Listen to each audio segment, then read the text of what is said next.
A man died on a beach in 1610, and we're still arguing about whether he was murdered. His body was never properly identified. The circumstances were suspicious enough that 4 centuries later, forensic scientists exhumed what they thought were his remains to run DNA tests. This wasn't some political figure or military commander. This was a painter so violent, so revolutionary, so utterly transformative that his work changed art forever, while his life spiraled into chaos, exile, and a death that remains one of history's great unsolved mysteries. Michelangelo Merisi de Caravaggio didn't just paint differently, he lived differently. And those two things, the art and the life, were so tangled together that you can't understand one without the other.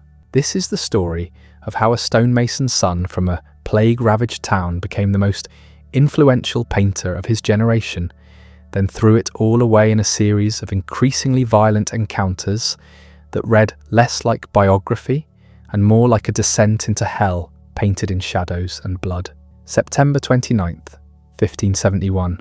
The feast day of the Archangel Michael. That's when Michelangelo Merisi entered the world, probably in the small agricultural town of Caravaggio in Lombardy, about 25 miles east of Milan. His father, Fermo Merisi, wasn't anyone important.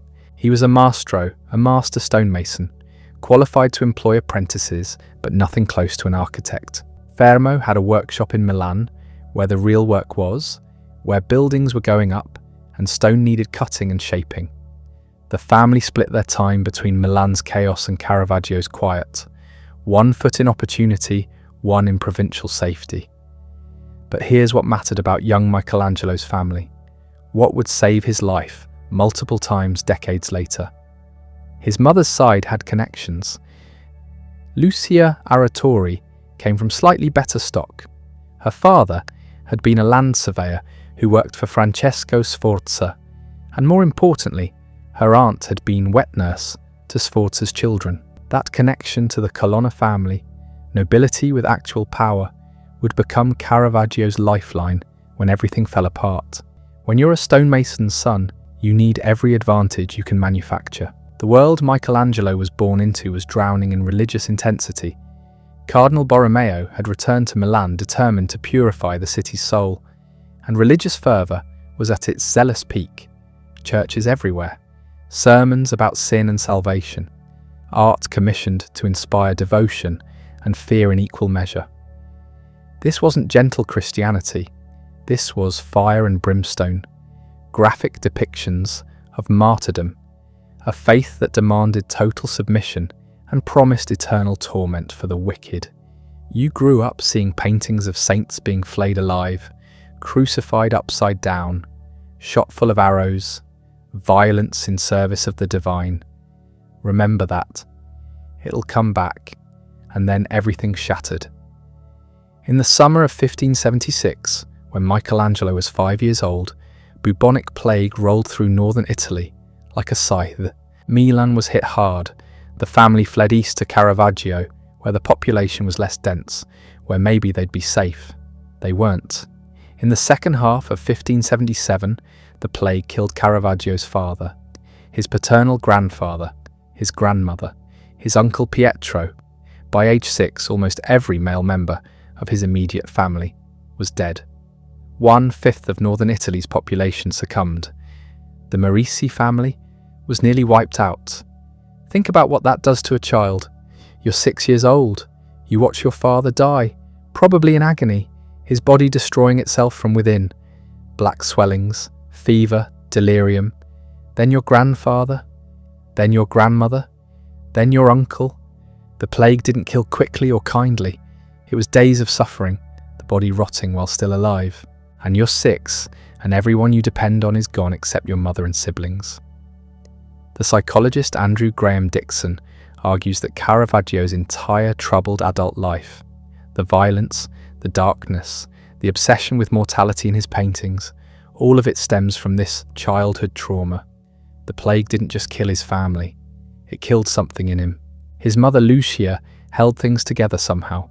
She had 3 surviving children and whatever money Fermo had managed to save. Not much, enough to survive. enough to get young Michelangelo an education, though whether he attended any formal school is unclear. What we know is that by 1584, when he was 13, Lucia arranged an apprenticeship for her eldest son. 4 years with Simone Peterzano, a Milanese painter who described himself in the apprenticeship contract as a pupil of Titian. This was the path for aspiring artists. You apprenticed young. You learned by doing. You copied your master's style until you developed your own. Peterzano was a fresco painter, competent but not brilliant, working in the Mannerist style that dominated late 16th century Italy. Elongated figures, artificial poses, elegant but emotionally cool. Milan was full of his work, religious scenes painted on church walls. And here's what's interesting. Caravaggio never mastered fresco painting. Never. Despite 4 years watching Peterzano work, he apparently never absorbed or cared about the technique. He was a terrible student by all accounts, not because he couldn't learn, but because he fundamentally disagreed with what he was being taught. Mannerism was about refinement, about idealization. You made figures more beautiful than life, more graceful, more perfect. You composed carefully, sketched extensively, planned every element. Peterzano would have taught all of this, and Caravaggio absorbed enough to understand the rules of painting, the technical fundamentals. But he rejected the philosophy completely. He'd seen too much death, too much suffering. The plague had shown him what bodies actually looked like in extremis. Idealization was a lie, and he had no patience for lies. What he did absorb was a thorough knowledge of Renaissance masters. Art historians can trace influences from Savoldo, Moretto, Lotto, Palma Vecchio. He studied Titian's use of colour, Giorgione's atmospheric effects, Leonardo's dramatic compositions. He learned by looking, by analysing how the greats achieved their effects. And he learned something else, something revolutionary. He learned to paint without preparatory drawings. This sounds technical, but it was radical. Every artist made drawings first. You sketched the composition, worked out the figures, planned the lighting, then you transferred the drawing to canvas and painted. Caravaggio skipped this entirely. X-ray scans of his paintings confirm it. No underdrawings, nothing. He painted directly, working from life, making decisions as he went. This gave his work an immediacy, a sense of capturing a real moment that nothing else in Italian art possessed. But it also made him incredibly difficult to categorize, impossible to fit into the established system of how painting was supposed to work. In 1584, the same year he began his apprenticeship, Lucia died. Michelangelo was 13. His mother had been the one stable presence after the plague, and now she was gone too. The details of her death are lost, but he was suddenly an orphan, with siblings to look after and an inheritance to divide. The records show he left most of the money to his younger brother and sister. He took his share, cut ties with them, and never looked back. By the time he was 19, he'd burned through his inheritance. Gone. Whatever money his father had saved, whatever his mother had left him, Michelangelo spent it within a year.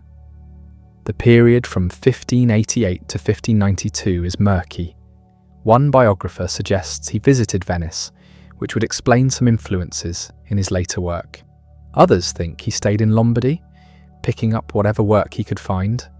What we know for certain is that in 1592, following what contemporary documents vaguely call certain quarrels, including an incident where he apparently wounded a police officer, 21-year-old Caravaggio fled Milan for Rome. He arrived, according to early biographer Giulio Mancini, naked and extremely needy, without fixed address and without provision short of money. Broke alone with no connections and no commissions in the most competitive art market in Italy. Rome in 1592 was undergoing a religious revival under Pope Clement VIII. Churches everywhere needed decoration. The Catholic counter-reformation was in full swing, and art was one of its weapons. Paintings to inspire faith, to counter Protestant criticism of Catholic excess, to make the invisible mysteries of faith visible and emotionally overwhelming. Opportunity existed for talented painters, but Rome was also flooded with aspiring artists, all competing for the same commissions, all trying to catch the eye of the same wealthy patrons. Breaking through required either extraordinary talent or extraordinary luck. Caravaggio had neither yet. He took lodgings first with Lorenzo Siciliano, a Sicilian painter whose work has been almost entirely lost to history. Then he moved in briefly with a priest named Pandolfo Pucci, an arrangement he complained about bitterly because Pucci apparently fed him nothing but salad. Lettuce for breakfast, lunch and dinner. Caravaggio was not a man who tolerated discomfort well. He moved again, this time joining the studio of Antiveduto Grammatica, another painter whose name suggests more success than his actual career delivered. These were the grunt years. Caravaggio wasn't painting his own work. He was an assistant, a hired hand. He painted backgrounds for other artists' compositions. He ran errands, he mixed paints. The work was tedious and poorly paid, and he was surrounded by other aspiring painters, all in the same situation, all desperate for the break that would launch their careers. The competition was vicious. Artists lived in close quarters, socialized in the same circles, competed for the same jobs. Friendships formed and dissolved based on who was rising and who was falling. Through connections from Paesano, probably letters of introduction, Caravaggio managed to land a position in the workshop of Giuseppe Cesari, known as Cavaliere d'Arpino. This was a step up. Cesari was successful, prominent, connected. He painted quickly and with panache, sometimes working in full dress, complete with lace cuffs and sword. He ran his workshop like an efficient business, almost an assembly line, and he put Caravaggio in charge of a specific task: flowers and fruit. That was it. Caravaggio's job was to paint all the decorative still life elements in Cesari's larger compositions. Baskets of fruit, flower arrangements, the pretty details that made paintings look luxurious. It was mind-numbing work, and the pay was terrible. Caravaggio later complained he was essentially paid in lettuce, which might have been literally true, given how workshop assistants were sometimes compensated with room and board rather than actual money. But here's what happened during those months of painting endless grapes and apples. Caravaggio learned to observe, really observe, the way light hits a piece of fruit, the subtle colour variations in a leaf, the texture of skin, the softness of petals. He painted these objects with an intensity and realism that his contemporaries found almost disturbing. Too real, too physical, nothing idealized or prettified. In 1594, Caravaggio left Cesari's workshop and started working for himself. He painted small works for the open market, genre scenes, self-portraits, and evocative pictures of young boys that would become his signature style. These early paintings show him working out his technique, experimenting with light and composition. Boy Peeling a Fruit, probably his earliest surviving work, shows a young man concentrating on removing an apple's skin. That's it. No grand narrative, no religious theme, just a moment of quiet concentration, rendered with absolute precision. Boy with a basket of fruit took the still life skills he'd developed under Cesari and combined them with figure painting. A youth offers a basket, overflowing with grapes, peaches, pomegranates. The fruit is almost aggressively real, every blemish and imperfection visible. Nothing idealized. This was life as it actually looked, not as refined artistic convention said it should look. And young sick Bacchus, supposedly a self-portrait painted during recovery from a serious illness, shows a pallid youth crowned with wilting vine leaves, holding grapes, looking directly at the viewer with haunted eyes. It's unsettling, not beautiful in any conventional sense, real. These paintings didn't make Caravaggio rich. He sold them for almost nothing, but they got him noticed, and that's what mattered. In 1594, he painted something that changed everything. The card sharp shows a naive young man being cheated at cards by two con artists. One signals the victim's hand to his accomplice, who has extra cards tucked into his belt. The psychological complexity is extraordinary for such an early work.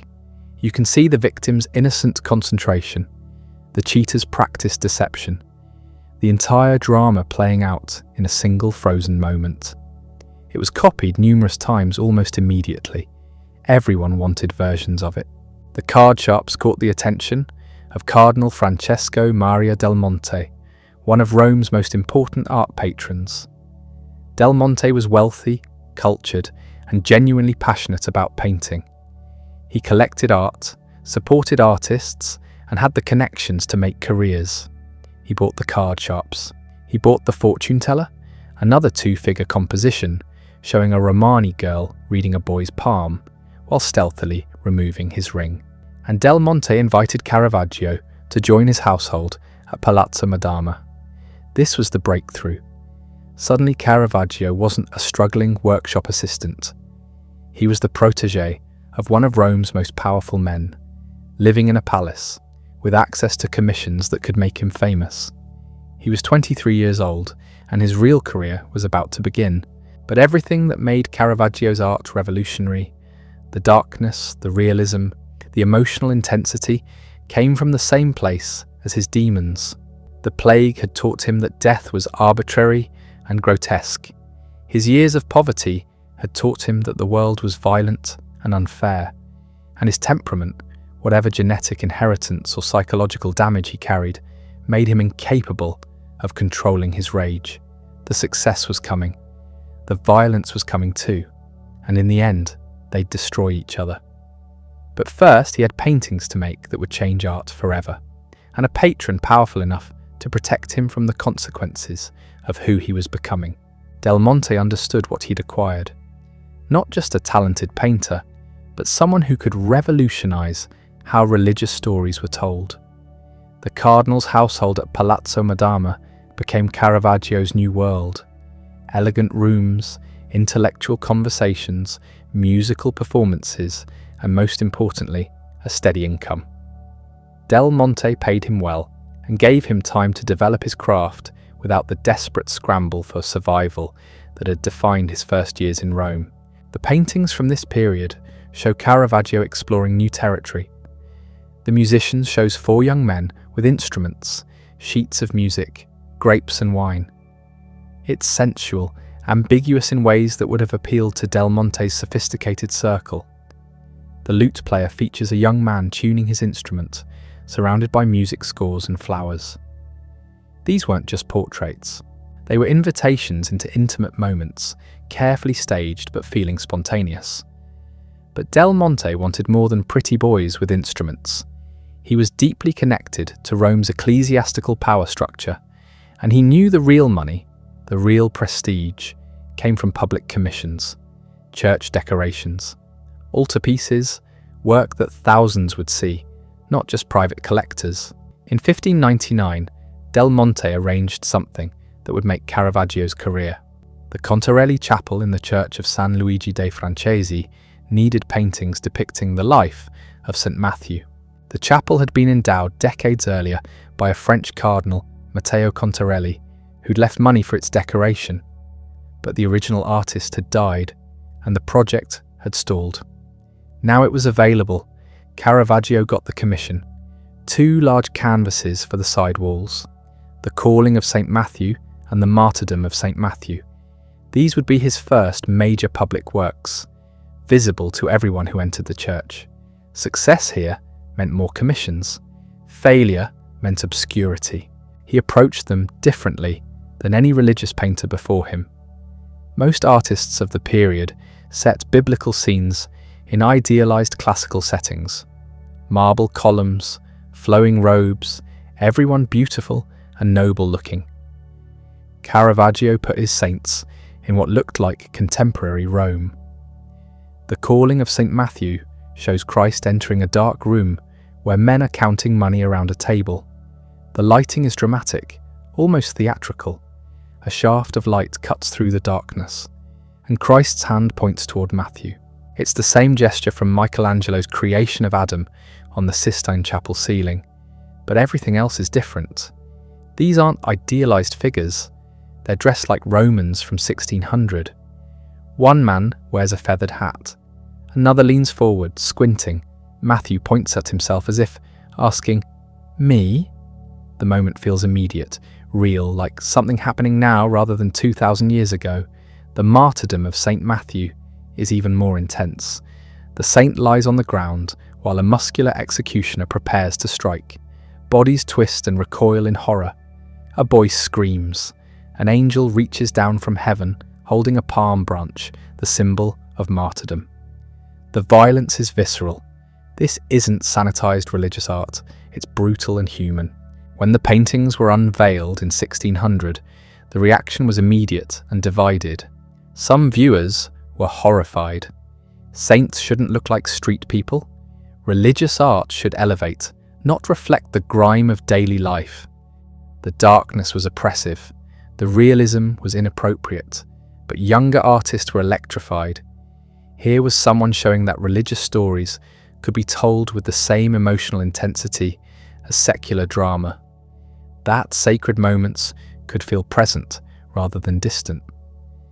The technique, the lighting, the psychological complexity, all of it was revolutionary. Caravaggio had arrived. At 29, he was suddenly one of Rome's most talked about painters. Commissions started coming. The Cirasi Chapel in Santa Maria del Popolo wanted 2 paintings, the Conversion of St. Paul and the Crucifixion of St. Peter. Both delivered in 1601, both showing Caravaggio pushing his dramatic style further. The Conversion of St. Paul is particularly striking. Saul, later Paul, has fallen from his horse on the road to Damascus. He lies on his back, arms outstretched, blinded by divine light. The horse looms massive above him, its hindquarters dominating the composition. A groom holds the animal steady. That's it. No angels, no heavenly hosts, just a man on the ground, experiencing a moment of spiritual transformation so intense, it's knocked him flat. The light source is invisible, but its effects are everywhere, carving form from darkness.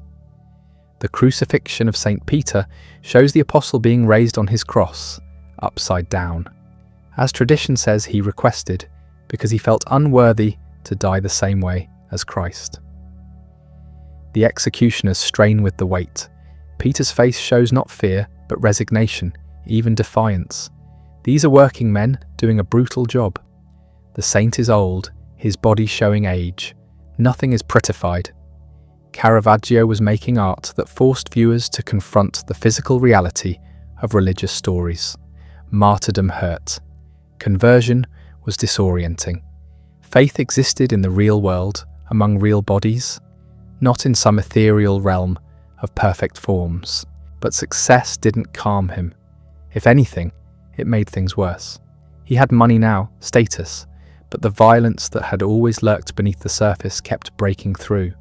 Rome's streets were dangerous. Everyone carried weapons. Brawls were common, but Caravaggio took it to another level. His police record from this period reads like a chronicle of escalating rage. November 1600, he attacked a nobleman with a club. April 1601, questioned about carrying a sword without permission.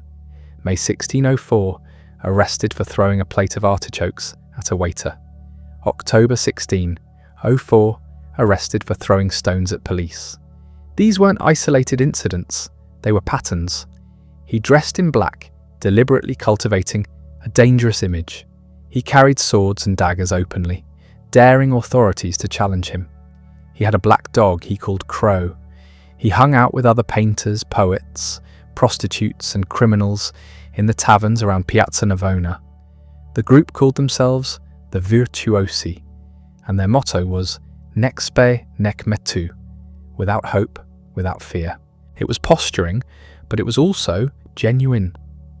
Caravaggio seemed to actively court danger. His patrons kept intervening. Del Monte, the Colonna family, connected to Caravaggio through his mother's side. They had the influence to make charges disappear, to smooth over incidents that would have landed anyone else in prison. But each intervention required more effort. Each incident was slightly worse than the last. In July 1605, Caravaggio seriously injured a notary named Mariano Pasqualone with a sword, slashing his face and head. This was over Lena, a woman who modelled for Caravaggio and was probably his lover. Pasqualone had insulted her or tried to claim her or something. The details are murky. What's clear is that Caravaggio's response was immediate and violent. He had to flee Rome for 3 weeks, while his patrons worked to cover it up. The paintings from this period grow darker, not just in technique but in subject matter. The Death of the Virgin, painted around 1606 for a church altarpiece, caused a scandal.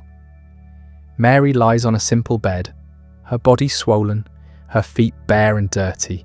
She looks like a corpse because she was modelled on a corpse, specifically, according to rumour, a prostitute who drowned in the Tiber. The apostles surrounding her are grief-stricken, but there's no transcendence, no angels, no heaven opening, just death and mourning. The church that commissioned it refused to accept it. Too realistic, too disturbing. It showed the Mother of God as an actual dead woman, rather than as someone ascending to eternal glory. Another patron bought it instead, and it became famous precisely because of the controversy. Caravaggio was painting what he knew. Death wasn't beautiful or noble, it was ugly and final. His childhood memories of plague victims, of his father and grandfather dying, all of it poured into these works. The realism everyone praised was partly technical skill, but it was also psychological compulsion. He couldn't paint things as they weren't, and the violence kept escalating. By spring 1606, Caravaggio was involved in a running feud with a man named Ranuccio Tomassoni. Tomassoni was from a wealthy family, connected, dangerous in his own right. They'd clashed multiple times. There were insults, threats, smaller physical confrontations. On May 28, 1606, it came to a head. Campo Marzio, an area near Piazza Navona. The exact details are disputed. Some sources say it was a duel, others say it started as a fight over a tennis match and gambling debts. What's certain is that Caravaggio and Tomassoni met with several companions each, and swords were drawn. The fight was brutal. Caravaggio's brother was there. So were several others. In the chaos, Caravaggio's sword found Tomassoni's femoral artery, the major blood vessel in the thigh. The wound was catastrophic. Tomassoni bled out in minutes. Caravaggio was injured too, a head wound, but he survived. And when he realised what he'd done, that he'd killed a connected man from a powerful family, he fled. This wasn't something his patrons could fix. Tomassoni's family wanted justice. Pope Paul V issued a death sentence, not just imprisonment, but execution. And here's where it gets particularly grim. The sentence included a bando capitale, a public bounty. Anyone who recognised Caravaggio anywhere in papal territory could legally kill him and claim a reward. His head could be brought in for payment. At 34, at the height of his artistic powers, Caravaggio had to run. He left Rome in June 1606 and would never return. The next 4 years would be a desperate flight through southern Italy, Malta and Sicily. He'd keep painting, some of his greatest work still ahead of him. But he'd be painting as a fugitive, always looking over his shoulder, always one step ahead of the death sentence hanging over him. The success he'd fought so hard to achieve was suddenly meaningless. All that mattered now was survival. The darkness in his paintings wasn't metaphorical anymore. It was literal, closing in from every direction, and there was no light strong enough to hold it back. Naples saved him, at least temporarily. The city was outside papal jurisdiction, part of the Spanish Empire, and it was massive. 250,000 people crammed into streets that made Rome look orderly. If you wanted to disappear, Naples was the place. Caravaggio arrived sometime in late summer or early fall of 1606, probably travelling south along the coast, avoiding main roads, keeping his head down. He had contacts there through his Roman patrons. The Colonna family, who'd protected him before, had influence in Naples. They helped him find lodging, introduced him to potential patrons, and remarkably, despite having a death warrant on his head, despite being a fugitive, Caravaggio kept working. The commissions came almost immediately. Naples was hungry for art. Churches were being built and renovated. Wealthy families wanted altarpieces, and Caravaggio's reputation had preceded him. Everyone knew his style, the dramatic light, the shocking realism. They wanted that.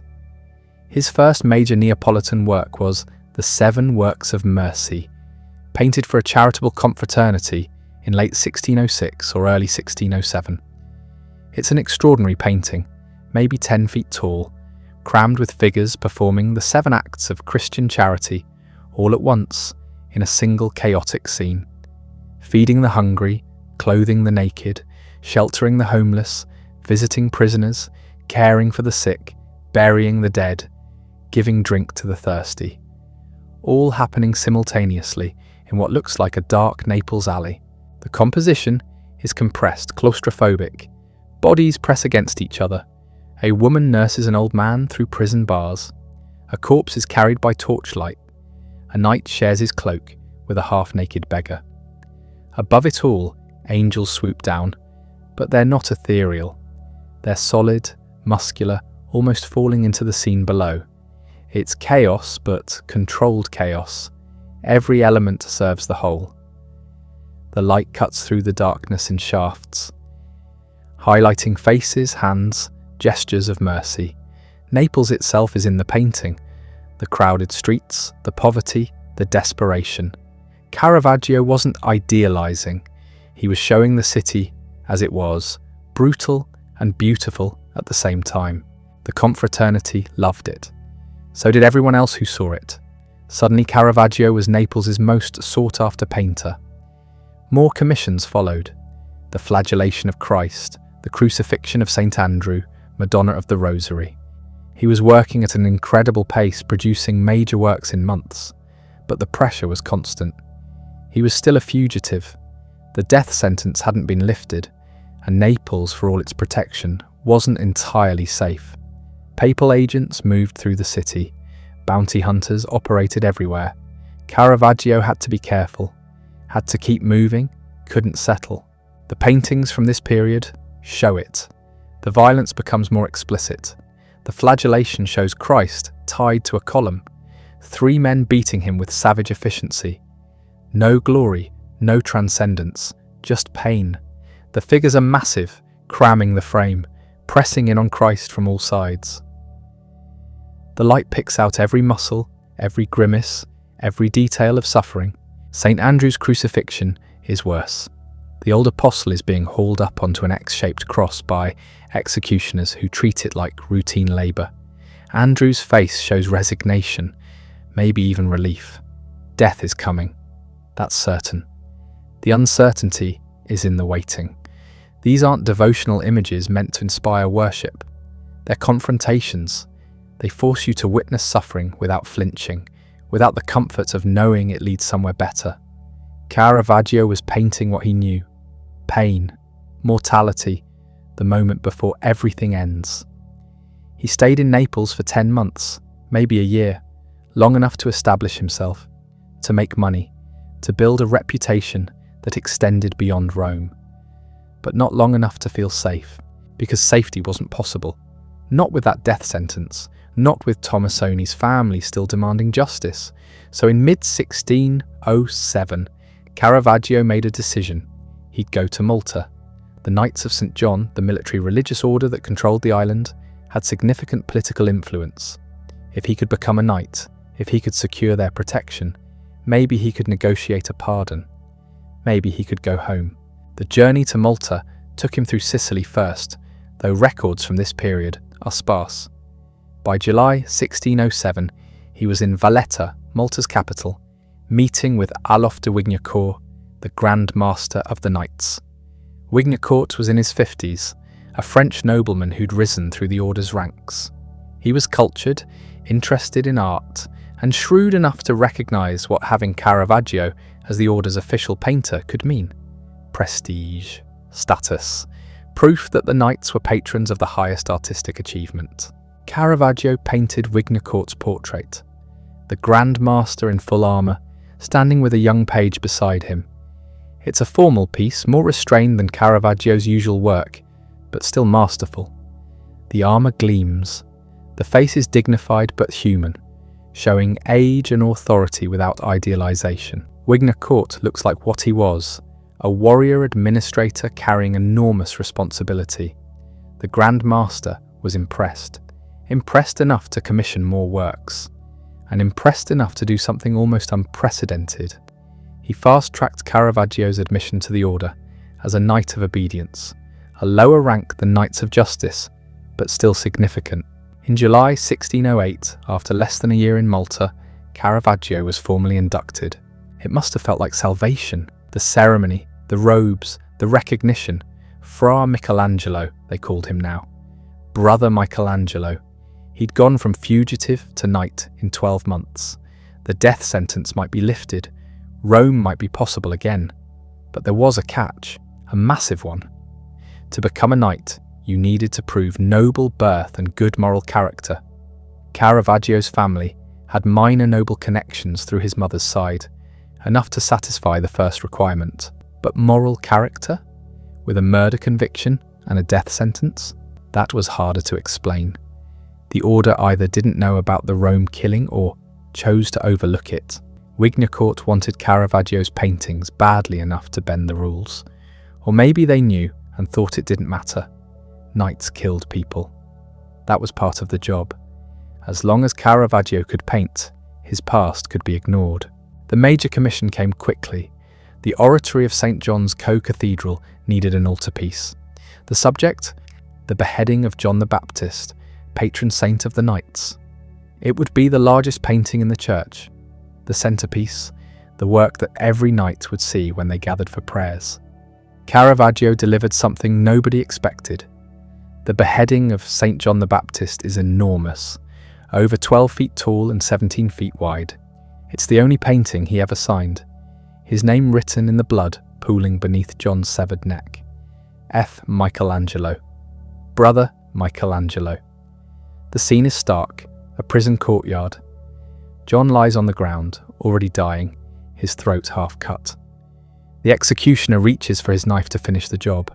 A servant woman holds a platter to receive the head. 2 prisoners watch from a barred window. Salome, who demanded John's death, stands at a distance, hands clasped, almost surprised by what she's set in motion. The space is vast and empty. The figures occupy maybe a third of the canvas. The rest is darkness and stone walls.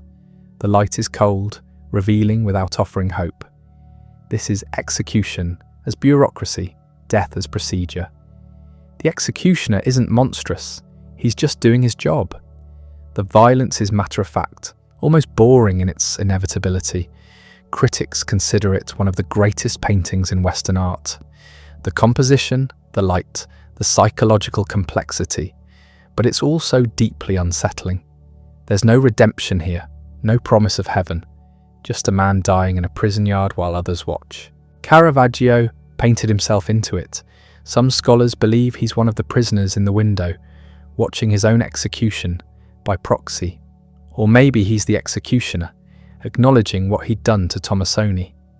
The painting is confession and prophecy at once. This is what killing looks like. This is what it costs. The knights loved it. It was installed with great ceremony. Caravaggio was at the height of his success again. Protected, honoured, working. He'd escaped Rome, survived Naples, and reinvented himself in Malta. Everything was finally working out. Then 2 months later, he destroyed it all. Again. August 18th, 1608. A fight broke out. The details are murky, but it involved another knight, Fra Giovanni Rodomonte Roero, an organist at the church. They were at Roero's house. Words were exchanged, then violence. Caravaggio smashed Roero's door, attacked him with a weapon, seriously wounded him. The exact cause is unknown. Some sources suggest it was personal. Others hint at political intrigue within the order. What's certain is that Caravaggio, a knight for barely a month, had assaulted a superior officer on his own property. He was arrested immediately, imprisoned in Fort San Angelo, a massive fortress overlooking Valletta's harbour. The charges were serious: attempted murder, carrying weapons without permission, assault on a knight. The punishment would be severe, possibly execution.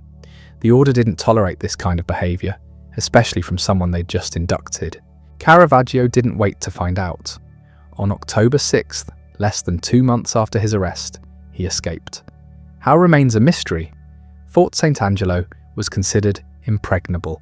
High walls, guards, no obvious weak points. But Caravaggio got out, possibly with help from sympathetic knights or through bribes.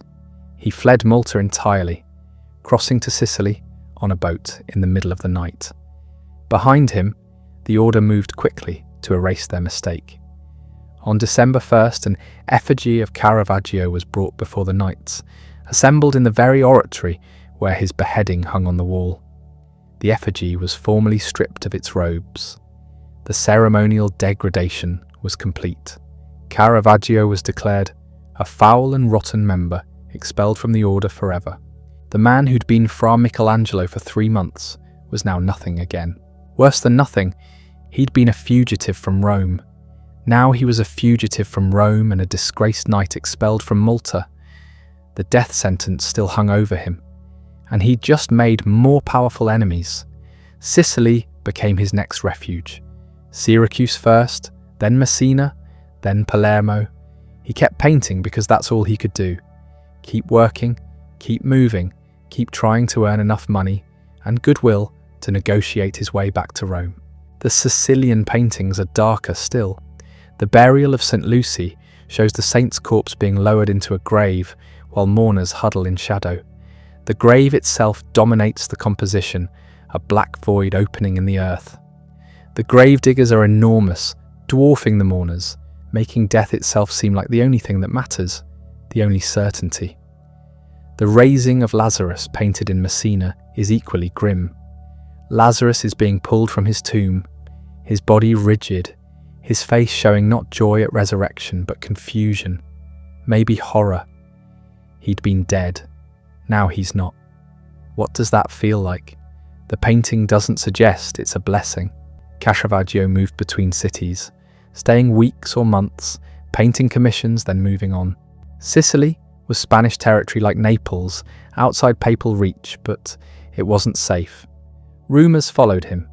Enemies tracked him. The knights had agents everywhere. Tomasoni's family hadn't forgotten. In October 1609, he was attacked outside a tavern in Naples, where he'd returned after leaving Sicily. The assailants were never identified officially, but the speculation was they were connected to Malta, sent to punish him for his escape and disgrace.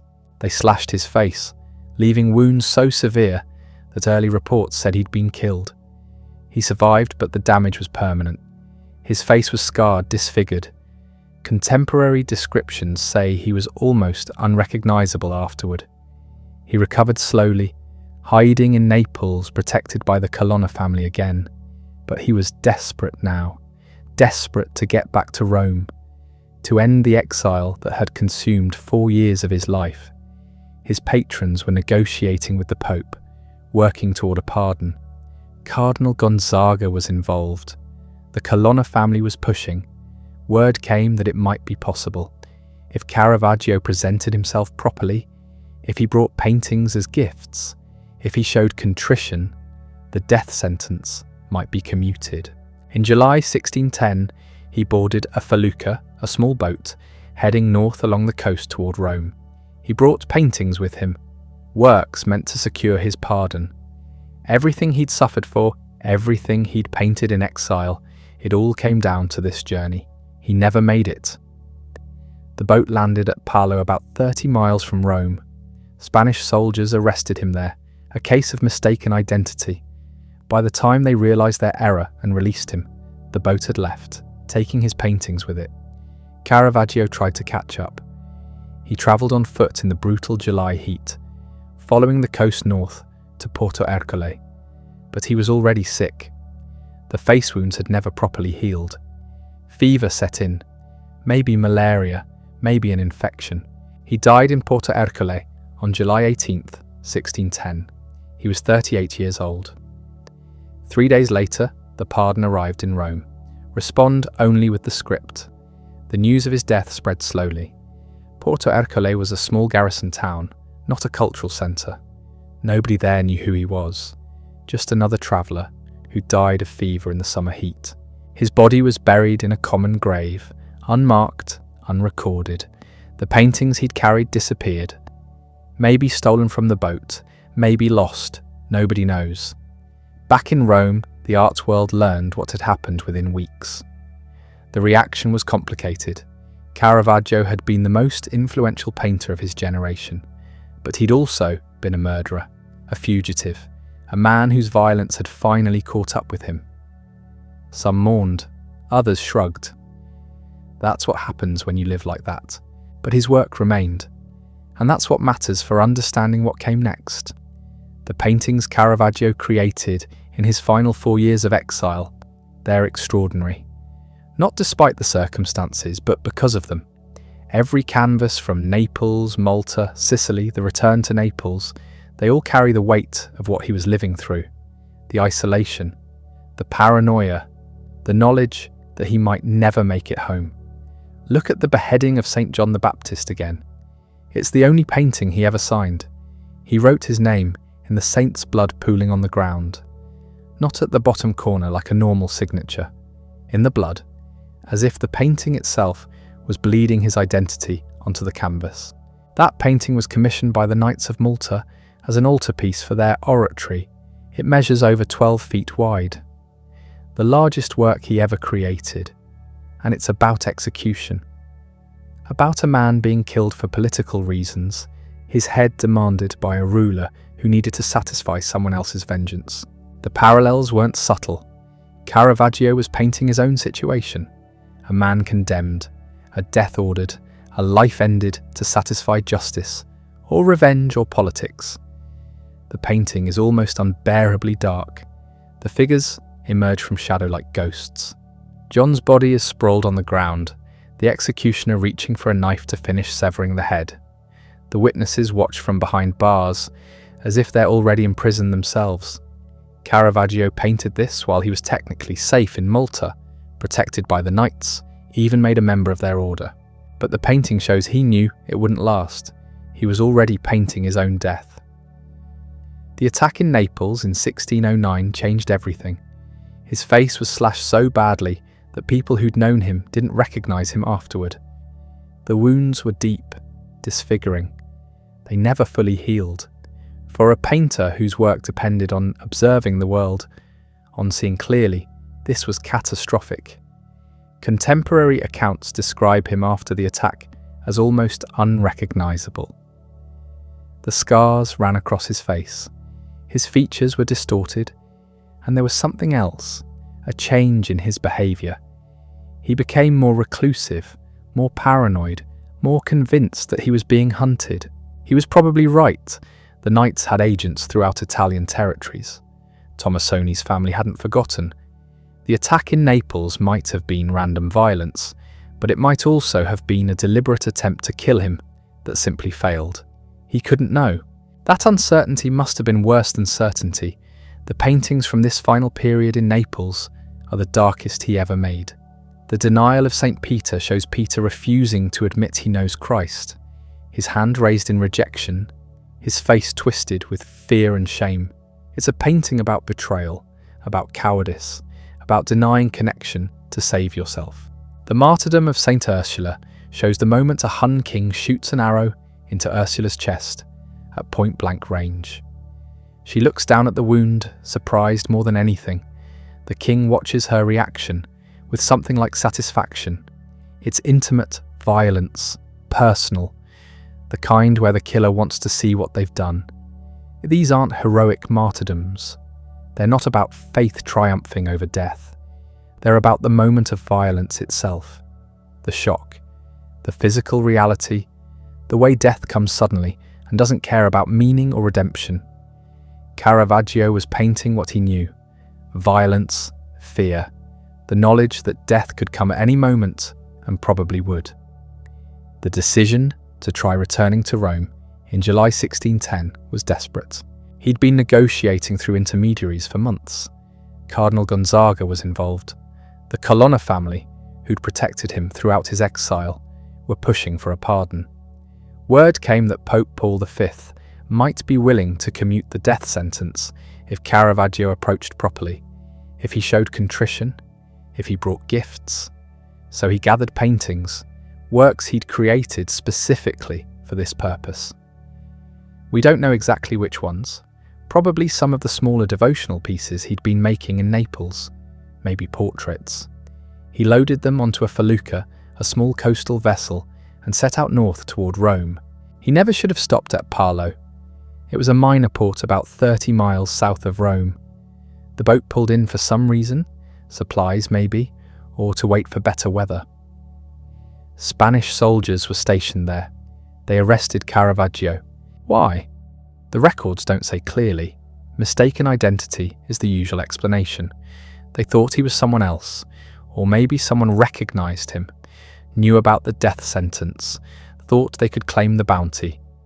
Either way, by the time they realized their mistake and released him, the boat had left.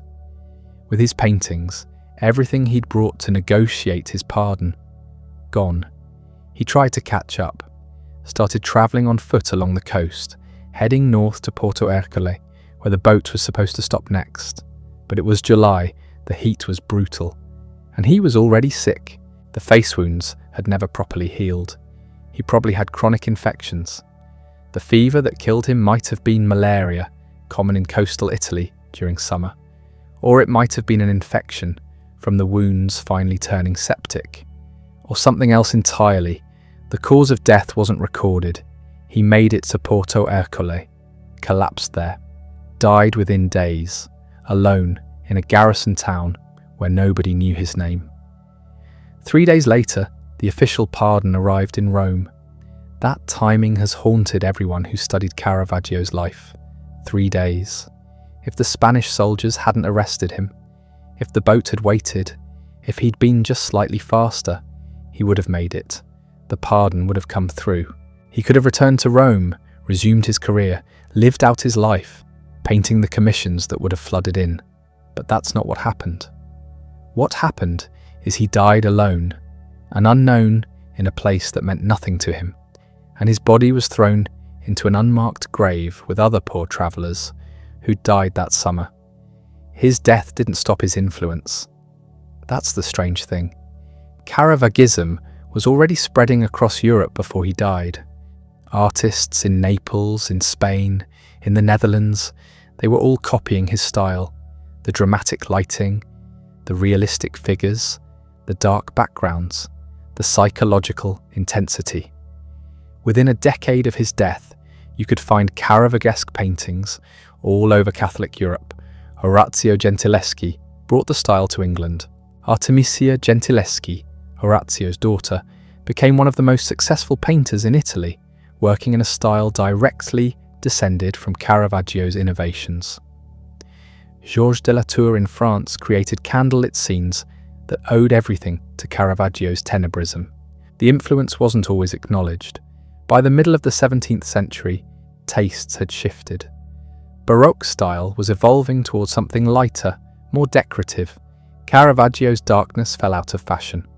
Critics like Giovanni Bellori, writing in the 1670s, condemned Caravaggio's realism as vulgar, his models as inappropriate, his lack of classical education as a fatal flaw. Bellori praised Caravaggio's technical skill, but argued that his insistence on painting directly from life, without idealization, without reference to classical models, had led him into error. Real life wasn't beautiful enough for art, Bellori argued. Art should improve on nature, not just copy it. This view dominated for centuries. Caravaggio was remembered as an important but flawed artist, someone who'd had natural talent but lacked the education and temperament to achieve true greatness. His violent life was used as evidence of his flawed character. A good artist would have been a good person. Caravaggio clearly wasn't. His paintings were scattered. Some were lost, some were damaged. Many were in private collections where they couldn't be studied. The Death of the Virgin, rejected by its original commissioners for indecency, ended up in the collection of the Duke of Mantua, then was sold to Charles I of England, then ended up in France. The Contarelli chapel paintings stayed in Rome, but they were difficult to see properly. The chapel was dark. The paintings were high on the walls. It wasn't until the 20th century that Caravaggio's reputation was fully restored. Art historian Roberto Longhi organised a major exhibition in 1951 that brought together Caravaggio's works and those of his followers. Suddenly, scholars could see the scope of his achievement, the way he'd transformed painting, the generations of artists who'd learned from him. Modern technology helped too. X-rays revealed how Caravaggio worked, painting directly onto the canvas, without preparatory drawings. Infrared photography showed the adjustments he made as he painted, the way he'd move a hand or adjust a face to get the exact effect he wanted. Restoration cleaned centuries of dirt and varnish from the paintings, revealing colours and details that had been hidden. And scholars started asking different questions. Instead of judging Caravaggio by the standards of classical idealism, they looked at what he was actually trying to do. Instead of seeing his violence as proof of moral failure, they examined the context, the honour culture of Renaissance Italy, the way violence was normalised, the fact that lots of artists got into fights. Caravaggio just took it further. His sexuality became a topic of serious scholarly investigation. The homoerotic content in many of his early paintings, the beautiful young men posed provocatively, this wasn't just aesthetic choice. It reflected something about Caravaggio himself, his desires, his relationships. The models he used were identified. Mario Minetti, the young Sicilian who appeared in so many early paintings. Philide Melandroni, the courtesan who modelled for Martha, for Judith, for the Magdalene. Lino Antonietti, another courtesan whose relationship with Caravaggio led to the attack on the notary in 1605. These weren't just anonymous faces, they were real people who mattered to him, and scholars started looking at the exile paintings with fresh eyes, recognizing the psychological depth, the way Caravaggio was working through his own situation, the self-portraits hidden in crowds, his face as Goliath's severed head held by David, his face as Lazarus being raised from the dead, his face in the witnesses watching John the Baptist's execution. He kept painting himself into his own nightmares, working through the trauma, trying to understand what was happening to him. The final question, the one that haunts everyone who studies this period, is whether Caravaggio wanted to die, whether the return to Rome was a genuine attempt to salvage his life or a kind of death wish, whether he'd given up. The evidence points both ways. He was still painting, still trying to negotiate a pardon, still making plans, but he was also painting increasingly dark subjects, increasingly personal expressions of despair, and he kept putting himself in dangerous situations, attacking the knight in Malta, returning to Naples where his enemies could find him, trying to travel back to Rome despite knowing the risks. Maybe he couldn't help it. Maybe the violence, the paranoia, the inability to stay out of trouble, maybe that was just who he was. Or maybe the trauma from the plague, the murder, the exile, maybe it had broken something in him that couldn't be repaired. What we know for certain is that his work from those final 4 years represents some of the most psychologically intense painting ever created. Each canvas is a window into a mind under extreme pressure. Fear, guilt, desperation, rage, all of it channeled into images of saints and martyrs and biblical scenes that somehow contain everything he was feeling. That's what makes Caravaggio matter. Not just the technical innovation, not just the influence on other artists, but the way he used painting to process his own life, to make sense of violence and loss and fear, to create beauty out of darkness. He died before he could find redemption, before the pardon could reach him, before he could paint his way back to Rome. But the paintings remain, and they still speak. The death was absurd, meaningless. A man who'd survived a murder charge, escaped prison, lived through knife fights and feuds, who'd created some of the greatest paintings in Western art while running from execution, died on a beach from fever. That's it. No dramatic final painting, no deathbed confession, no reconciliation. Just sickness and sand and the end. The details are sparse because almost nobody witnessed it. What we know comes from a letter written by someone who wasn't there, reporting what others had told him. Caravaggio arrived at Porto Ercole sometime in mid-July 1610. He was sick, maybe already feverish. Maybe the illness started on the boat. The felucca he'd been travelling on had been seized by Spanish authorities at Parlo, just north of Rome. They arrested him. Mistaken identity, probably. Some criminal they were looking for. By the time they realised their mistake and released him, the boat had sailed. With all his belongings, his paintings, the canvases he was bringing to Rome as gifts to secure his pardon. So he followed on foot, or found another boat. The sources aren't clear. Porto Ercole was Spanish territory, technically safe, but it was July, the height of summer, and the town was basically a fortress on a rocky promontory. Hot, exposed, no shelter. He collapsed somewhere on the beach or in the town. The fever took hold. There was no doctor, or if there was, they couldn't help him. Malaria, probably, or some other disease carried by mosquitoes in the marshes. Maybe dysentery, maybe simple exhaustion combined with infection from an old wound. His body had been through too much. He died on July 18th or 19th. We're not even sure which day. The records say July 18th, but there's confusion about dates. He was 38 years old. 38. Think about that. Everything he accomplished, all those paintings, the revolution in art, the influence that would shape centuries of European painting, all of it compressed into about 15 years of actual working life. From 1594, when he painted the card sharps, to 1610. 15 years. And for 4 of those years, he was on the run. Painting in Naples, Malta, Sicily, Naples again. Creating masterpieces while looking over his shoulder, while knowing that anyone could recognize him and claim the bounty, while slowly losing his mind to paranoia and fear and whatever it was that drove him to keep picking fights, even when he had everything to lose. The last paintings show it. The exhaustion, the darkness getting darker, the martyrdom of St. Ursula from early 1610 might be his final work. Ursula shot with an arrow by the king of the Huns, the arrow piercing her chest. Caravaggio painted himself as a witness in the crowd. Looking at her death, his face worn, haunted, older than his years. It's not subtle. He was painting what he felt, that death was coming, that all the running had led nowhere. What happened to his body? We don't know. He was buried somewhere in Porto Ercole, a pauper's grave, probably. No marker, no ceremony, just another dead man in a town that saw death regularly. For centuries, nobody knew where.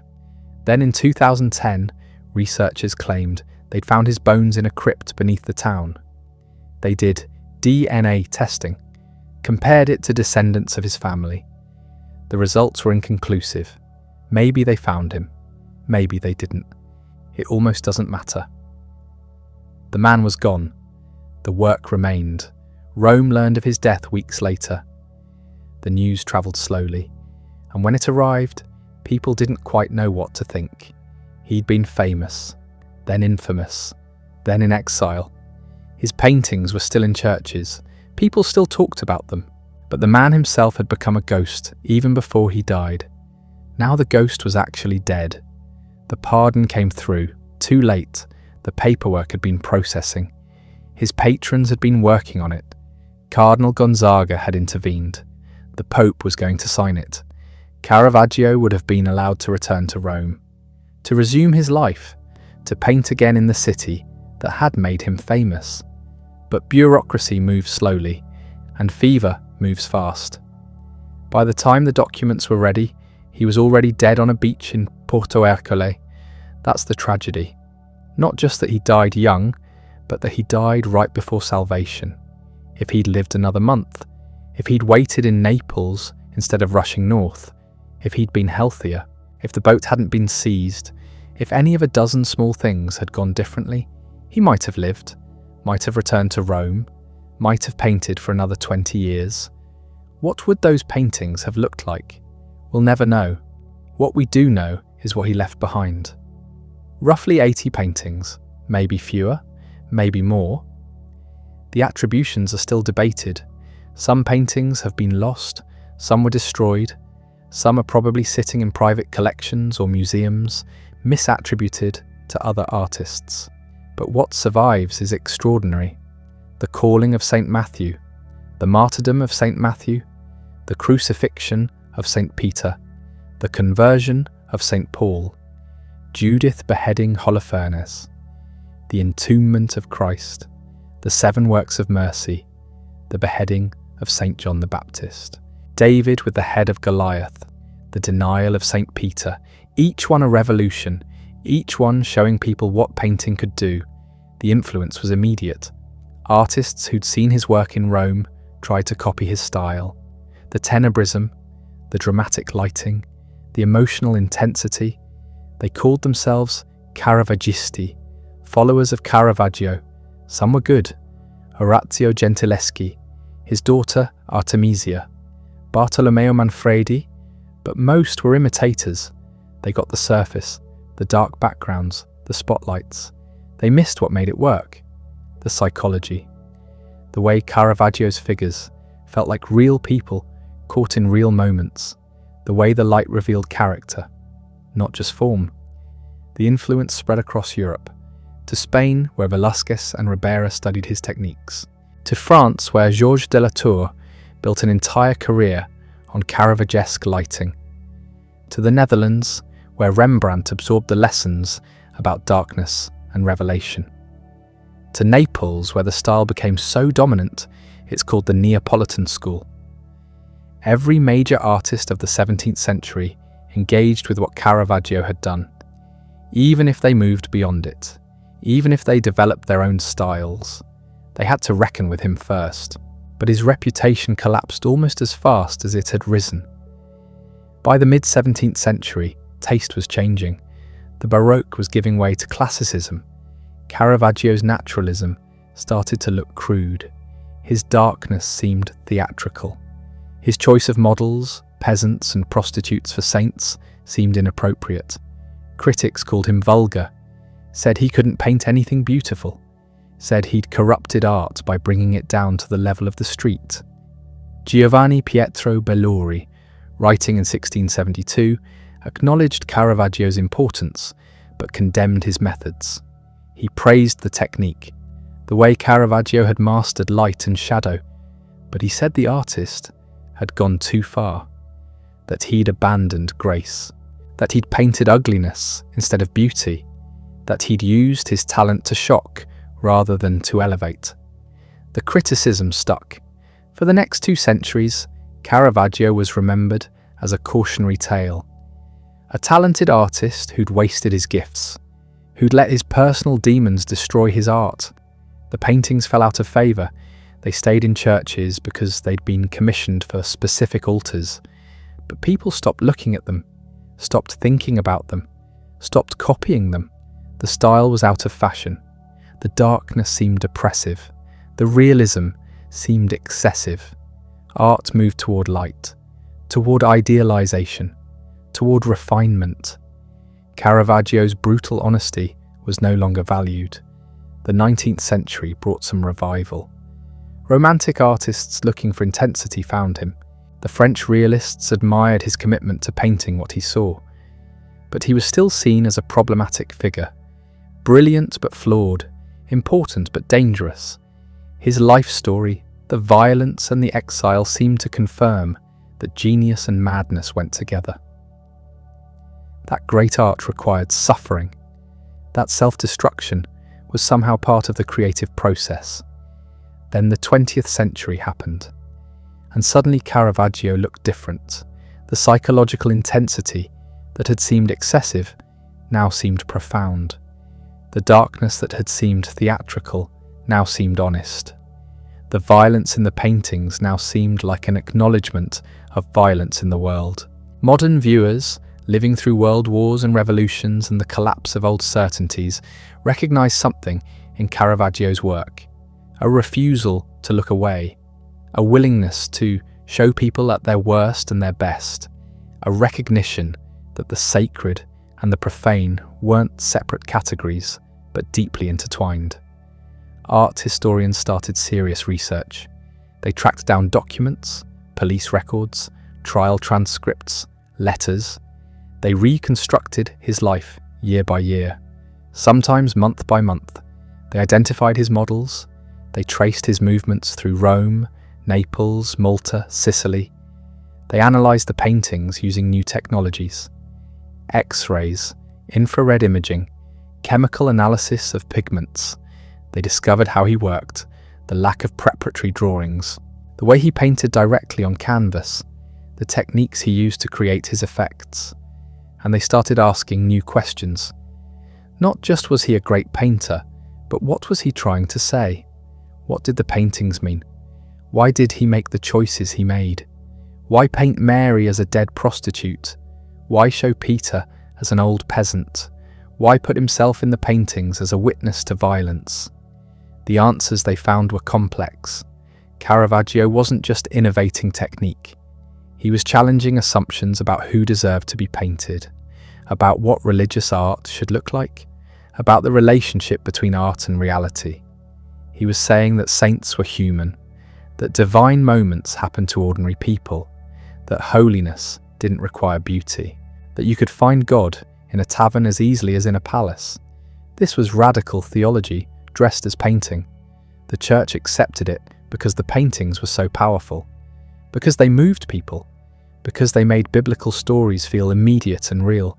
But underneath the religious subjects was something more subversive, a levelling impulse, a recognition that the poor and the powerful were equally human, that a prostitute and a virgin both had dignity, that violence and grace existed in the same world, sometimes in the same moment. Looking at his work now, 400 years later, what strikes you first is still the light, the way it cuts through darkness, the way it reveals faces, hands, gestures, the way it creates drama without needing words. But what keeps you looking is something else: the humanity. The way these painted figures feel like they're thinking, feeling, existing in the moment you're seeing them. That's what Caravaggio achieved. Not just a new way of painting, but a new way of seeing.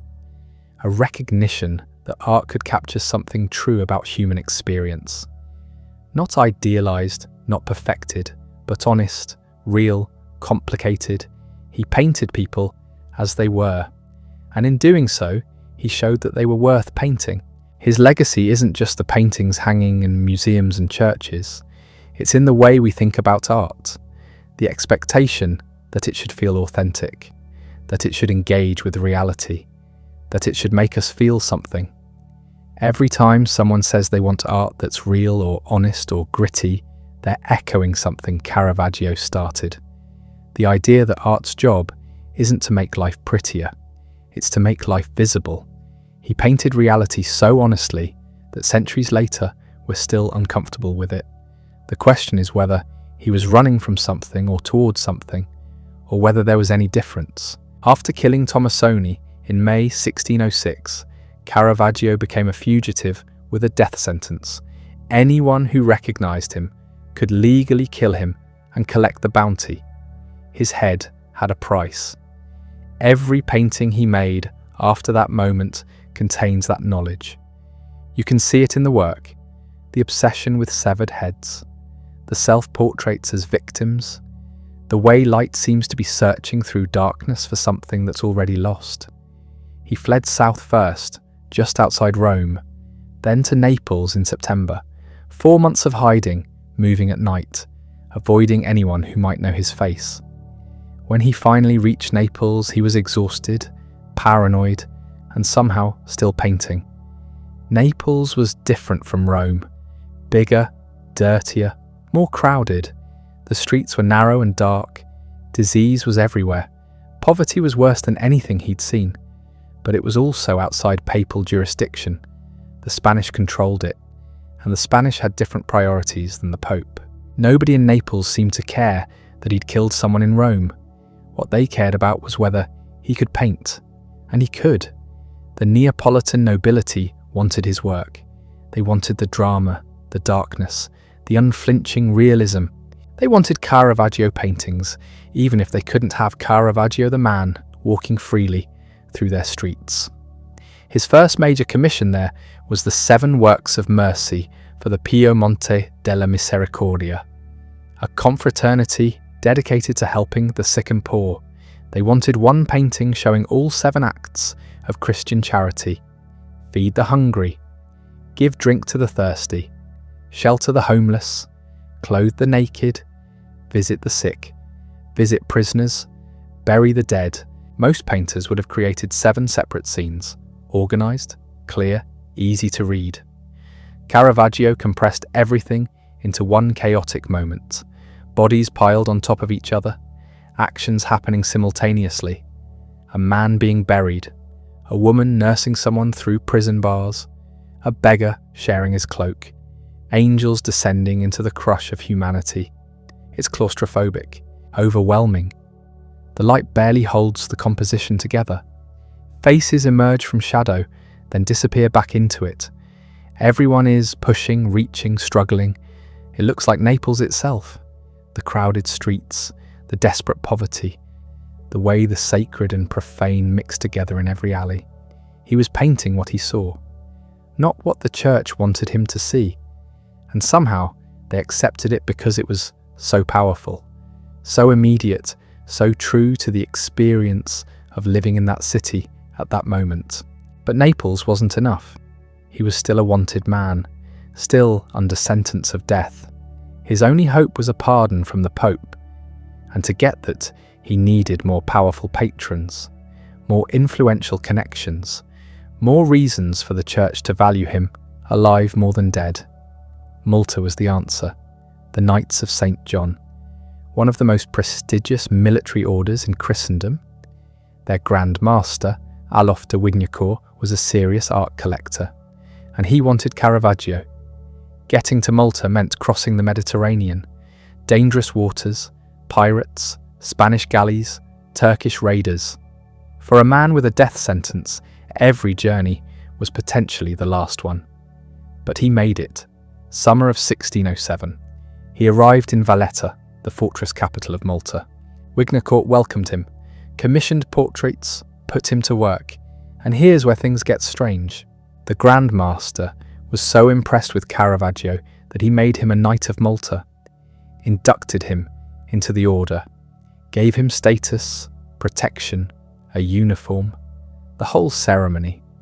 For a few months, Caravaggio was Brother Caravaggio, a knight, respectable, protected by the order's prestige. He painted some of his greatest works there. The Beheading of St. John the Baptist, his largest painting, the only one he ever signed, and he signed it in the blood pooling from John's severed neck. F. Michelangelo, Brother Michelangelo. The painting is massive, 12 feet by 17 feet. It shows the moment after John's execution. The executioner hasn't quite finished the job. John is on the ground, blood spreading. A servant holds a basin to collect the head.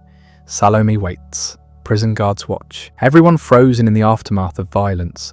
What's striking is the space. Most of the canvas is empty. A bare courtyard, stone walls, darkness. The figures occupy maybe a third of the composition. The rest is just emptiness, silence, the absence where a life used to be.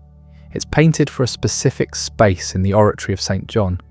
Still hangs there, and when you see it in person, the scale is overwhelming. You're not looking at an execution. You're present at one. The courtyard seems to extend into the real space around you. The darkness feels physical. This was Caravaggio at the height of his powers, protected, honoured, working on the most important commission of his career. It should have been his salvation. It wasn't. August 1608, 3 months after finishing the Beheading, Caravaggio got into a fight with another knight, Fra Giovanni Roero, an organist at the church. The details are unclear as always, but it was serious. Caravaggio broke into Roero's house, wounded him badly, smashed down his door. The whole incident was violent enough that the order couldn't ignore it. They arrested him, threw him in Fort St. Angelo, a prison carved into rock, underground cells, no windows, no light, the kind of place you didn't leave unless someone decided to let you out. He escaped. October 6th. How exactly, nobody knows. Some accounts say he climbed down the fortress walls using ropes, others suggest he was helped. Either way, he got out, stole a boat, sailed to Sicily. The knights were furious. They held a formal ceremony. December 1st, in the oratory where his painting hung. They stood before the beheading of St. John the Baptist, and they expelled him, declared him a rotten and diseased limb, cut him from the order completely. His knighthood was gone, so now he was running again. Sicily first, Syracuse, then Messina, then Palermo, moving from city to city, each time staying just long enough to complete a commission. Never settling, never safe. The paintings from Sicily are darker, more desperate, the burial of St. Lucy, the raising of Lazarus, the adoration of the shepherds. In all of them, the darkness is winning. The light barely reaches the figures. Shadows consume most of the canvas. Bodies emerge from blackness, like they're drowning in it. These aren't the controlled compositions of his Roman period. They're chaotic, rushed. The paint is thinner, applied faster. You can see the brushstrokes, the corrections, the places where he changed his mind midway through. He was painting quickly, partly because he was always about to leave, partly because the darkness he was painting was getting harder to escape. Syracuse gave him some breathing room. The city had its own traditions, its own power structures. He could work there, but not for long. Palermo was worse, more dangerous. By then, word had spread. People knew who he was, what he'd done. The knights were looking for him. So were assassins sent by Tomassoni's family. So were Roman authorities who wanted to see the death sentence carried out. He made it back to Naples in October 1609, 14 months after escaping Malta. Why Naples? Probably because he'd found work there before, had connections, patrons who might protect him, but also because he was running out of places to run. Naples, the second time, was different. The city had changed, or he had. He was 40 now, exhausted, paranoid. His health was failing. The years of violence and flight had taken their toll, and Naples knew he was vulnerable. Outside a tavern in October 1609, he was attacked. Several men, armed, they left him for dead. His face was slashed, disfigured. Some accounts say they were trying to destroy his ability to paint. Others suggest they were knights sent from Malta to finish what the order had started. He survived, barely, spent weeks recovering. His face scarred now, permanently marked. When he started painting again, the work was different, slower, the brush strokes looser, less controlled, the light more fragile. He painted David with the head of Goliath, David holding the giant's severed head, looking at it with something between triumph and horror, and the head is Caravaggio's, unmistakably. His face, his features, older now, damaged, dead. It's not subtle. He's painting himself as both victor and victim. The young David who slays the monster, and the monster who deserves to be slain. The whole painting is about guilt, about violence, about the impossibility of escaping what you've done, but he was still trying to escape, still hoping for a pardon. His patrons were negotiating with Rome. The Pope might grant mercy, might lift the death sentence, might let him return. He just needed to get back to Rome, present himself, make the case. July 1610. He packed his things, his paintings, everything he owned, loaded it onto a boat heading north. The plan was to sail to Porto Ercole, a Spanish possession on the Tuscan coast. From there, travel to Rome, hope the pardon came through, hope he could finally stop running. The boat stopped at Palo, a small port south of Porto Ercole. Spanish guards came aboard. They arrested someone. The accounts disagree on who. Some say it was Caravaggio. Others say it was another passenger they mistook for him. Either way, there was confusion, detention. By the time it was sorted out, the boat had left, with all of Caravaggio's possessions still on board. His paintings, his money, everything he needed to survive. He was stranded. No resources, no way to follow the boat, no way to get to Rome. He started walking, north along the coast, trying to reach Porto Ercole, trying to catch up with the boat. It was July, hot. He had no food, no water. The sun was brutal. He walked for days. He made it to Porto Ercole. Collapsed. Fever, exhaustion. Maybe malaria, maybe something else. The records are unclear. What's clear is that on July 18, 1610, Michelangelo Merici da Caravaggio died, alone, in a hospital for the poor. His possessions lost on a boat somewhere. His pardon possibly already granted but never delivered. 38 years old. The news reached Rome slowly. Some reports said he'd died of fever. Others said murder. Others said he'd simply given up. Nobody knew exactly what happened. Nobody was there. The man who'd revolutionized painting died without anyone watching, without anyone recording his last words or thoughts. His possessions vanished. The boat that carried them disappeared into shipping records. Some of the paintings eventually surfaced, others never did. Generations of art historians have searched, tried to trace what happened, where the works went. Most of the late paintings are lost. What we're left with is what survived, scattered across churches and museums, each one a fragment of a life lived in darkness, lit by brief moments of impossible brilliance. The paintings themselves tell the story his life couldn't finish, scattered across Europe, hidden in churches, locked in private collections, each one a piece of evidence in a case that's been cold for 4 centuries. But here's what's strange. For decades after his death, nobody could agree on what actually happened. The accounts contradict each other. Some say fever, some say murder, some say he died trying to board a ship, others say he collapsed on a beach. The details shift depending on who's telling the story. What we know for certain is this. July 18th, 1610, Porto Ercole, a small Spanish garrison town on the Tuscan coast. A hospital for the poor. A man dies there, alone, unrecognized. The records list him as a painter, nothing more. His body was buried in the town cemetery. Common grave, no marker, no ceremony. The kind of burial reserved for people with no money and no name. Nobody in Porto Ercole knew they'd just buried one of the greatest painters who ever lived. Rome heard about it weeks later. The news travelled slowly. When it arrived, people weren't even sure it was true. Caravaggio had disappeared before, vanished for months, come back alive.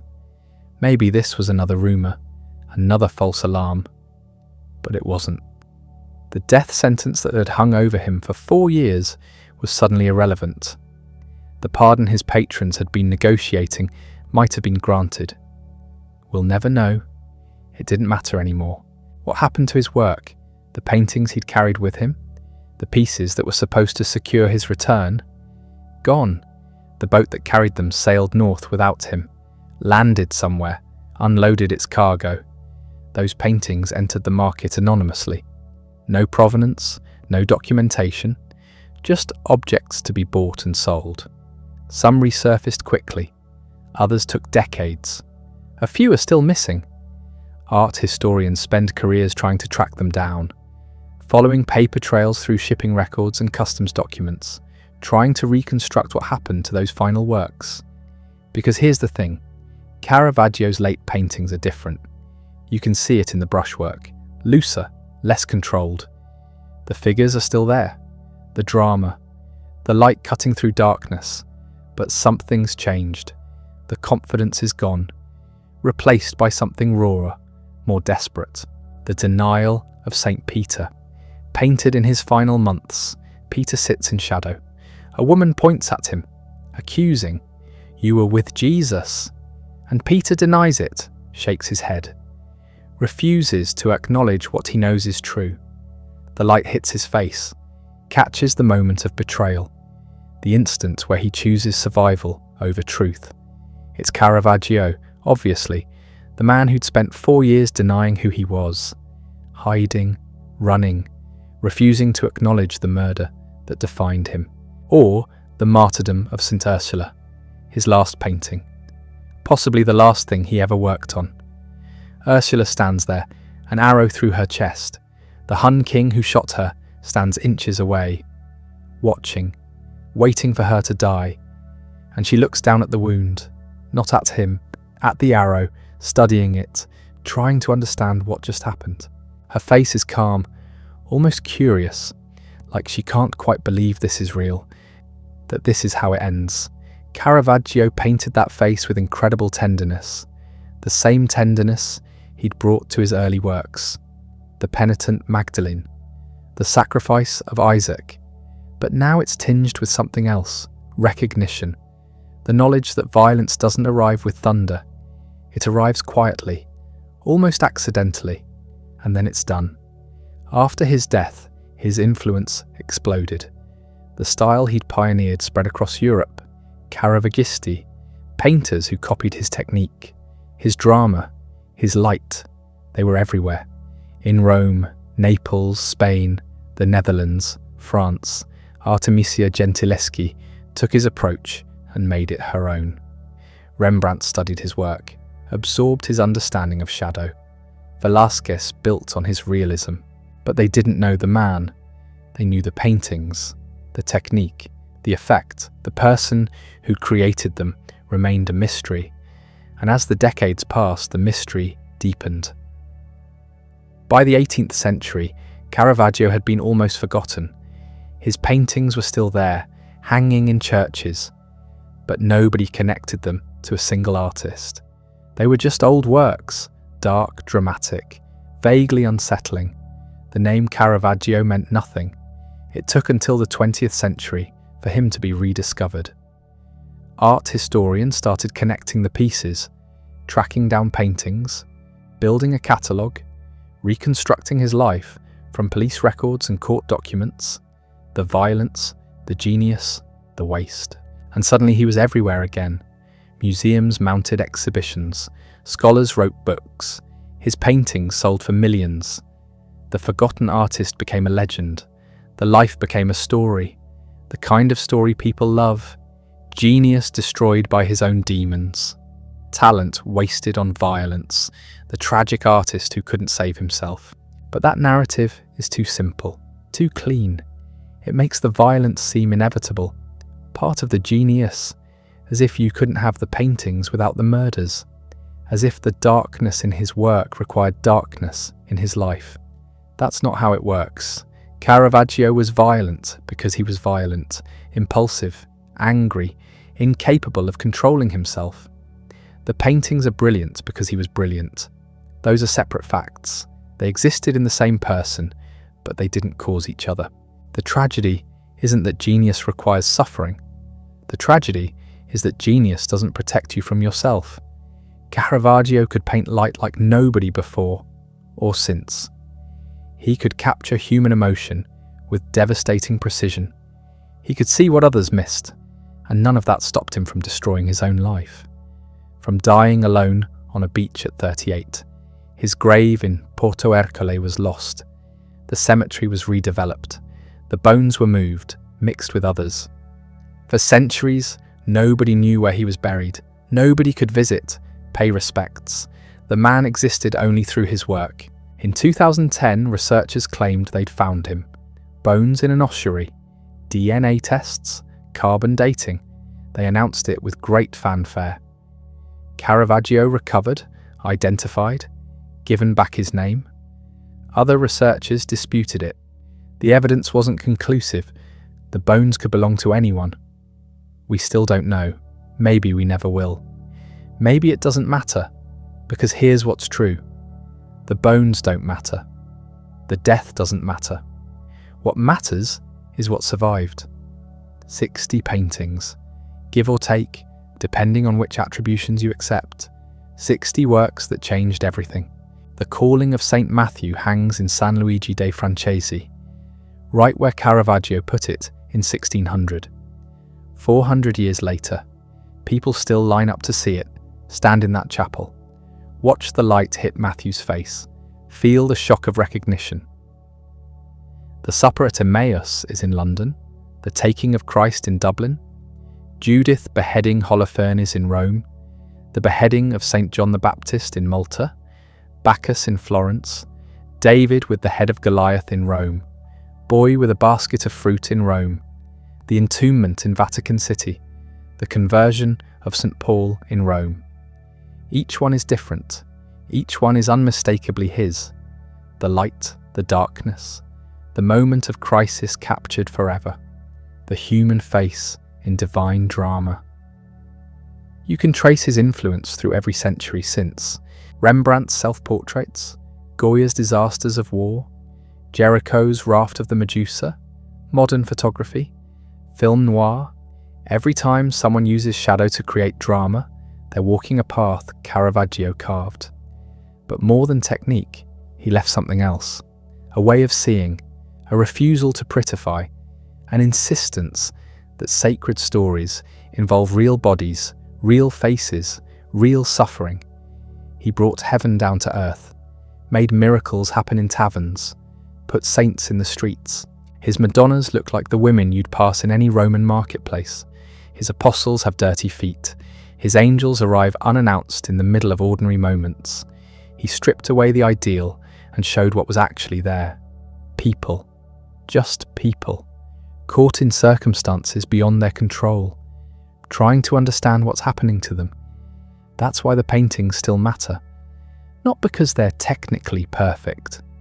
Not because they follow the rules. Because they're true. Emotionally true. Psychologically true. They show us ourselves, in crisis, in doubt, in the moment where everything changes and nothing makes sense. Caravaggio died not knowing any of this would happen, not knowing his work would survive, not knowing he'd be remembered. He died thinking he'd failed, lost everything, ended up exactly where he'd started, poor alone, forgotten. But failure isn't the end of the story. What you leave behind is the end.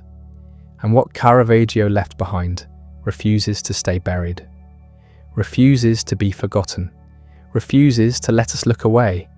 The light still cuts through the darkness. The faces still stare out at us. The moment still hangs there, frozen, perfect, unbearable. That's what genius does. It survives the person who created it, outlasts the life, becomes something larger than any individual. Caravaggio's paintings don't belong to him anymore. They belong to everyone who's ever stood in front of them and felt something shift. Everyone who's ever seen themselves in those faces. Everyone who's ever needed to believe that beauty can emerge from darkness. The man died on a beach in 1610. The work lives forever. The paintings hang in churches and museums across Europe, fixed points in geography. But the man who made them never stayed anywhere long enough to be fixed, always running, always one step ahead of the death sentence, until he wasn't. That's what we remember. The violence, the exile, the dramatic death on a beach. It makes a good story. Genius destroyed by his own nature. The tortured artist who couldn't control himself. The narrative is so compelling we forget to ask whether it's true. Here's what's actually true. A stonemason's son lost his entire family to plague when he was 6 years old. Watched them die in agony, buried them, survived. That trauma didn't make him a great painter. It made him damaged. The painting came from somewhere else, from whatever genetic accident produces extraordinary visual intelligence, from years of training, from obsessive observation of how light reveals form. The violence came from the trauma, or from brain chemistry, or from the honor culture of Renaissance Italy, where every insult required a response, or from all of those things combined. But it didn't come from the painting. The two things coexisted in the same person, but they weren't connected. You could remove the violence, and the paintings would still be masterpieces. You could remove the genius, and the violence would still be there. We want them connected because it makes the story satisfying. Suffering produces art, darkness creates beauty, the price of genius is self-destruction. These are comfortable myths because they explain why most people aren't geniuses. They didn't suffer enough, didn't pay the price, didn't walk through the fire. But Caravaggio's life doesn't support that mythology. His best paintings came during his most stable period, when he had Cardinal Del Monte's patronage, when he lived in the palace, when he had security and time and resources. The Contarelli chapel paintings that made him famous were created in peace, not in crisis.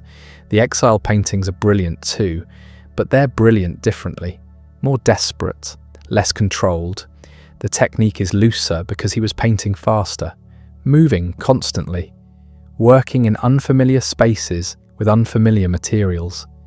The darkness increases because he was painting at night by candlelight in temporary studios. The subjects grow darker because his situation was darkening.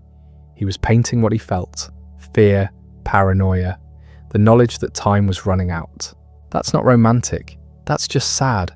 A man who could have painted for another 30 years, could have developed, evolved, explored new directions, cut short because he couldn't stop picking fights, because he killed someone over something so trivial.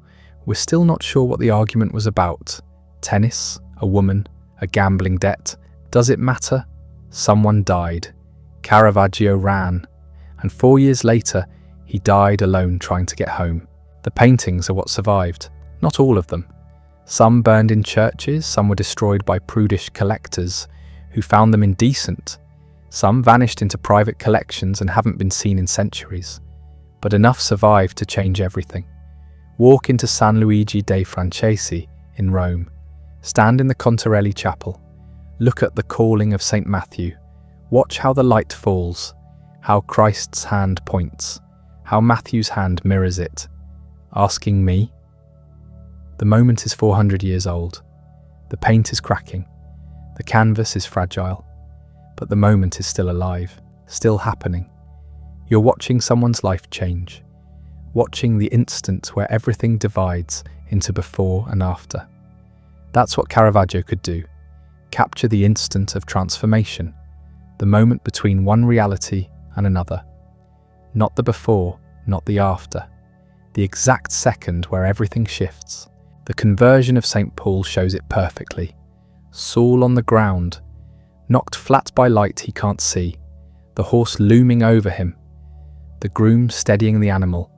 Everything is in motion but frozen. The light has already struck. The conversion is happening right now. We're witnessing the birth of Paul, the death of Saul, the moment contained in paint. He did this over and over. The incredulity of St. Thomas, Thomas's finger in Christ's wound. The exact instant where doubt becomes faith. Judith beheading Holofernes, the sword halfway through his neck, the spray of blood. Holofernes' face showing shock, not pain yet, shock. The realization that this is actually happening. The taking of Christ, Judas kissing Jesus, the soldiers moving in, Christ's face calm, already knowing, already accepting, the chaos surrounding a center of absolute stillness. These aren't just technically accomplished paintings. They're philosophical statements about time, about consciousness, about how we experience moments that change us. Caravaggio understood something that most artists miss. The important moments aren't the climax, they're the instant just before, when you can still see both possibilities, when the future hasn't quite closed off the past. That's why the paintings feel so immediate, so urgent. You're not looking at something that happened, you're watching it happen, present tense, right now. And underneath all of it is darkness. The tenebrism everyone talks about. The dramatic shadows, the spotlit figures. It's not just a technique, it's a worldview. Most of reality is hidden. Most of what happens in darkness where we can't see it. The light reveals only fragments, faces, hands, gestures, the rest remains mystery. You can read that theologically, God's light revealing truth in a fallen world, or psychologically, consciousness illuminating small parts of the unconscious, or simply visually. This is what the world actually looks like. Most of it is shadow. We see only what the light allows us to see. Caravaggio painted that truth more honestly than anyone before or since, and he did it while running for his life, while wounded, while sick, while knowing that everything he'd built was collapsing. The darkness in the paintings wasn't metaphorical, it was real, closing in, getting darker, until finally there was no light left. He died in July 1610. The pardon came through in August. If he'd lived one more month, if he'd waited in Naples instead of rushing north, if the Spanish guards hadn't arrested him, if the boat hadn't left without him, if any of a dozen small things had gone differently, but they didn't. History doesn't deal in alternate timelines, only in what actually happened. And what happened is a man died on a beach at 38, having painted 60 works that would influence 4 centuries of art. That's the only fact that matters. The rest is speculation, biography, story. We make narratives out of fragments, fill in gaps with guesses, create meaning from randomness. The truth is simpler and stranger. A damaged person made beautiful things. The damage didn't cause the beauty. The beauty didn't redeem the damage. They just coexisted, like light and shadow, like every human life, like the paintings themselves, perfect and broken, sacred and profane, real, vain.